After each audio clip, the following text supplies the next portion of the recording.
Chapter 2, to Callum.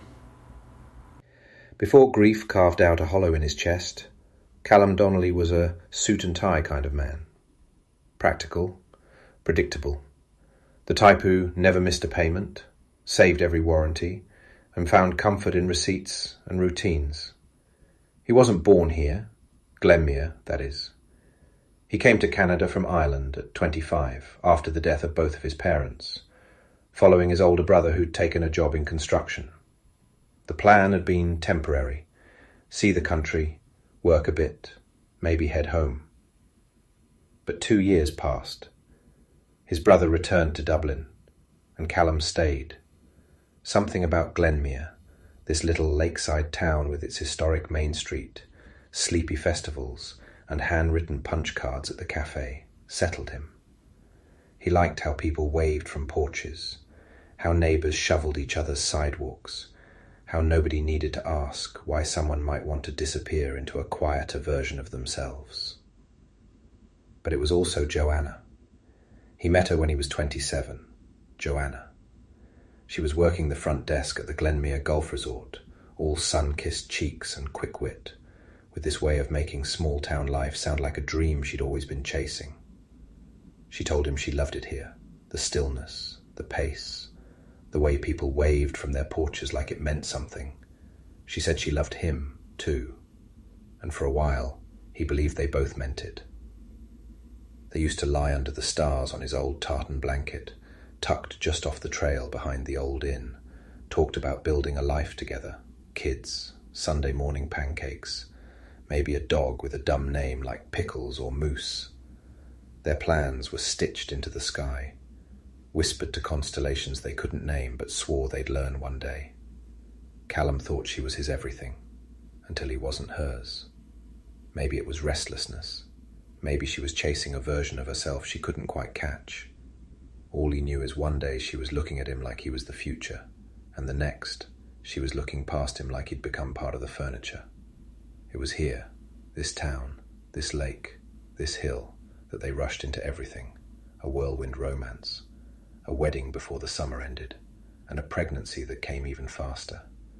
Joanna had said she wanted the small-town life too, until she didn't. She left when Megan was just 6 months old, citing postpartum depression, though Callum had always suspected it went deeper than that. She never wanted this life, the stillness, the quiet. He never spoke a bad word about her, not to Megan, not to anyone. He just did what had to be done, showed up. Did the parenting, all of it. He loved his job, solid, unflashy, quietly admirable.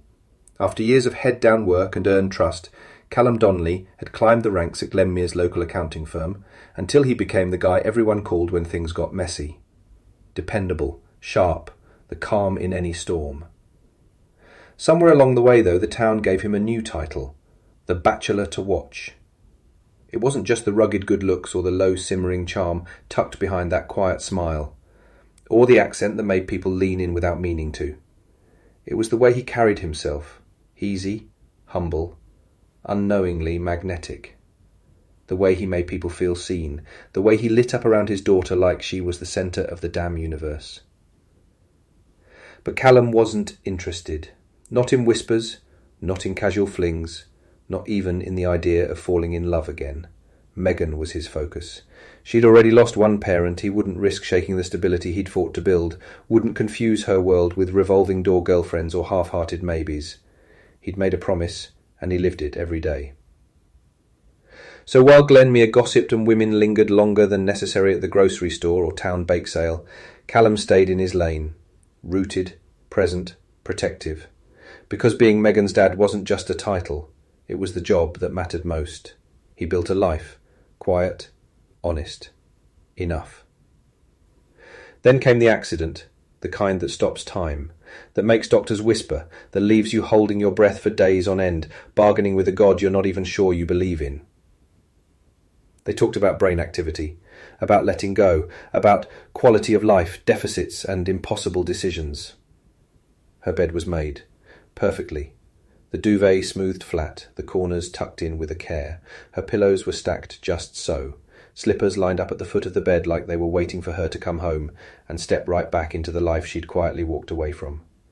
The only thing out of place was the note. Folded, centered on her desk, crisp envelope, no scribbled hearts or smiley faces, just a handwriting calm and controlled, in blue ink, her father's name printed on the front like it was a legal document, like it was meant to be found. Brooklyn noticed it instantly. Megan's roommate had come back their room to pack a bag after Callum texted about the car wreck. Just some creature comforts to bring to the hospital in case she woke up. She couldn't bear the idea of Megan opening her eyes to those cold, sterile walls without a single thing that felt like home. The hospital smelled like antiseptic and waiting. Callum stood near the vending machines, fingers wrapped tightly around a paper cup of coffee he wasn't drinking. He didn't hear Brooklyn at first, not until she cleared her throat, soft and tentative. "Mr. Donnelly?" He turned, and in her hands his daughter's life, stuffed inside a tote bag too small to hold the weight of it all. Brooklyn's voice wobbled. "I didn't know what to bring. I thought maybe if she wakes up, she'd want her stuff, something that feels like home." She didn't say, "when she wakes up." No one was saying that out loud. She handed him the bag. First out was the stuffed elephant, grey, loved raw, the ear sewn back on more times than he could count. Megan used to call it Mr. Noodle, though he never remembered why. He nearly dropped it when it touched his hands. Then the pink blanket, threadbare, soft from 1,000 washes. He remembered her curled up in it on the couch watching Gilmore Girls reruns, demanding hot chocolate with the good marshmallows from the shop on Main Street, not the weird store-brand ones. Brooklyn had a few framed photos under her arm, then handed them over. One of Megan, with her arms flung around her roommates at a beach bonfire, cheeks flushed, laughing with her whole body. Another from their dorm, feet propped on desks, studying or pretending to, and of course her favourite one, of her and her dad, of him pushing her on the swings near the beach from when she was little. Someone had snapped the moment for them, and it showed up in his mailbox one day in an envelope with a note that just said, "This moment was too precious to not capture. I hope you don't mind." And finally, the slippers, the ones she always insisted on packing when she came home, even in summer. "Hospital floors are cold," Brooklyn said, optimistic that her best friend would feel the cold on her feet again, optimistic that she would feel anything again. But it was the envelope that undid him. Folded with such care, edges perfectly aligned. She held it like it might combust. "I found it on her desk," Brooklyn said, eyes glossy. "It had your name on it. I didn't read it, obviously. I didn't even open it. I just don't understand," Brooklyn said with tears building in her eyes. He didn't take it right away. He couldn't. Just stared at it, white and sharp like a knife, because it wasn't just a letter. It was a goodbye. And Callum Donnelly had no map for goodbyes. Not this kind. When he finally reached for it, his hand shook. He didn't open it. Not then, not later, not even now. He tucked it inside his coat pocket like the fragile thing it was, and every night since, it waited there in the drawer by his bed, still sealed, still hers. Some days he thinks about reading it. Most days he doesn't.